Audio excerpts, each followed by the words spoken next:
Mon nom est Damien Madera.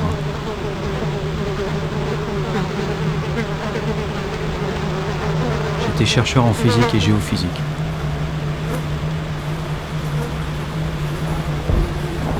J'ai découvert qu'un phénomène d'une ampleur dantesque allait se manifester. J'ai tenté d'en informer les autorités et les médias, en vain. Le 2 septembre 2014, toute vie humaine et animale ont disparu de la surface de notre planète. Cette extinction, nous la devons à l'arrogance de l'homme toujours plus cupide dans ses ambitions opportunistes.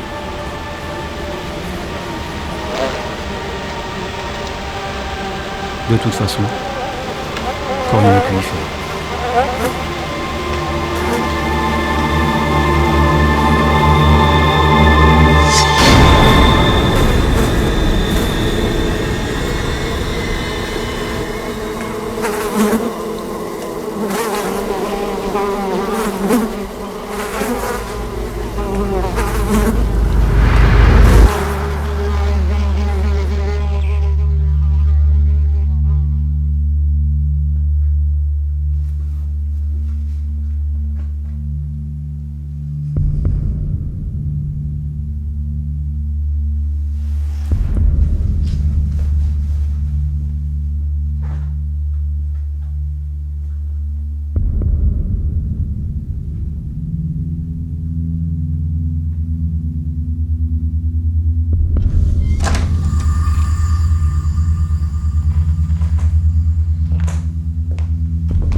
Damien Madera naît le 23 avril 1967 dans une petite ville du Nord. A effectué ses études en physique et s'est spécialisé en géophysique avec succès. Divorcé, sans enfant. Est-ce exact, monsieur Madera? Pourquoi sommes-nous réunis ici? Combien de fois allez-vous me faire réitérer les mêmes choses? Monsieur Madera, les personnes que vous avez vues ne sont pas mes collègues. Je m'appelle Delphine Dulac. Je suis responsable du département des affaires de sécurité nationale, ASN. Nous sommes ici afin que vous preniez conscience de vos erreurs. Votre obstination parano a failli créer un vent de panique. Très bien. Si vous êtes de l'ASN, vous devez donc savoir. Bien sûr, monsieur Madera, nous savons. Notre noyau terrestre a subi un dérèglement, ce qui a provoqué quelques incidents ces derniers mois. Quelques incidents? Vous plaisantez. Des avions qui s'écrasent sans raison, des gens sous stimulateur cardiaque qui trépassent, des dérèglements migratoires, des cancers en augmentation. Je vous signale quand même que le nombre de pertes humaines est en recrudescence, Madame Dulac. Effectivement, monsieur Madera, il y a des pertes, mais pas autant qu'une guerre, une famine ou des catastrophes naturelles. Mais c'est bien de ça qu'il s'agit. Des caprices de la nature, comme vous dites si bien. Et c'est loin d'être fini. D'ici quelques jours, peut-être moins, plusieurs pics d'une telle intensité que vous n'imaginez même pas vont se produire. Monsieur Madera, pensez-vous vraiment que le gouvernement et l'ASN l'ignorent? Nous savons tout cela, monsieur Madera. Mais dans un sens, cette catastrophe va régler certains problèmes mondiaux qui pourront être fructueux pour notre société. Les problèmes de surpopulation vont se résoudre, ceux de la famine, ainsi que le taux disproportionné du chômage. Une nouvelle ère s'annonce tout simplement, monsieur Madera. Mais vous êtes immonde! Nous n'y pouvons rien, monsieur Madera. Et nous ne souhaitons pas créer un vent de panique inutile qui pourrait encore coûter plus d'argent.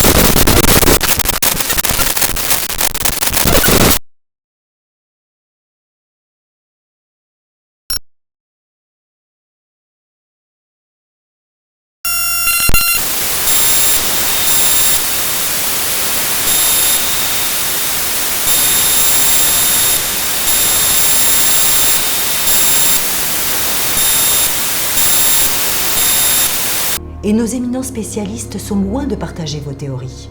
Eh bien, pardonnez-moi, mais ils se trompent. Mes calculs sont pourtant fiables. Quand le noyau va devenir si instable, les pics vont provoquer un choc électromagnétique d'une telle ampleur qu'il détruira nos cerveaux. Et ce sera à échelle mondiale, pas simplement quelques dizaines de milliers de gens. Vous comprenez ça? Monsieur Madera, la loi du nombre est sans appel. Vos calculs scientifiques sont faux. Dans quelques jours, vous serez fixé. Dans quelques jours, nous serons tous morts, Madame Dulac. Un verre d'eau, monsieur Madera? Mais prévenez au moins la population. Laissez-leur prendre en compte leur sort inévitable. Au diable votre saloperie de système. L'argent et le pouvoir n'ont plus une valeur désormais. Monsieur Madera, soyez un petit peu sérieux. L'espèce humaine ne va pas être balayée en un claquement de doigts. Bon, nous allons être contraints de vous maintenir en arrêt. Vous ne nous laissez plus notre choix alors.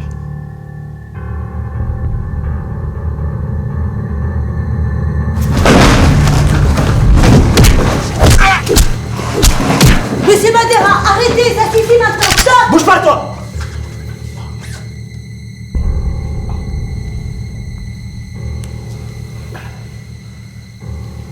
Lâchez votre arme, monsieur Madera. Lâchez votre arme. Tiens-toi, mets-toi derrière ta collègue. Allez, dépêche! Dépêche-toi!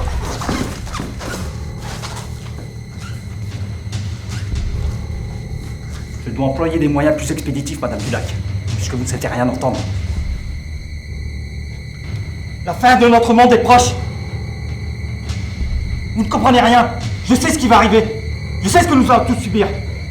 Et je ne veux pas être au témoin d'une hécatombe. Monsieur Madera, lâchez votre arme. Vous n'êtes pas un meurtrier. Nous pouvons reprendre notre conversation. Je vous assure de ma totale coopération. Ne faites pas ça, monsieur Madera!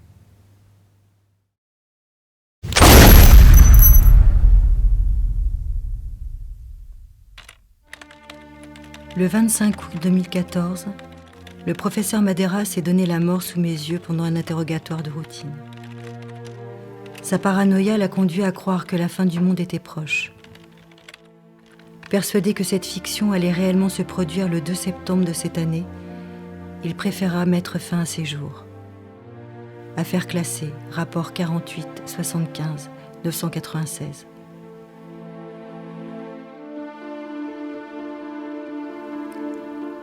Après ces tristes événements, j'en arrive à douter des faits. Le climat, ces derniers jours, est extrêmement équivoque. De nouveaux incidents se sont produits un peu partout dans le monde. Les experts chargés de l'affaire nient toujours les conclusions de Madeira. Mais s'il avait raison, si dans quelques jours l'espèce humaine tout entière disparaissait, le règne des insectes allait-il être la prochaine étape de l'évolution ?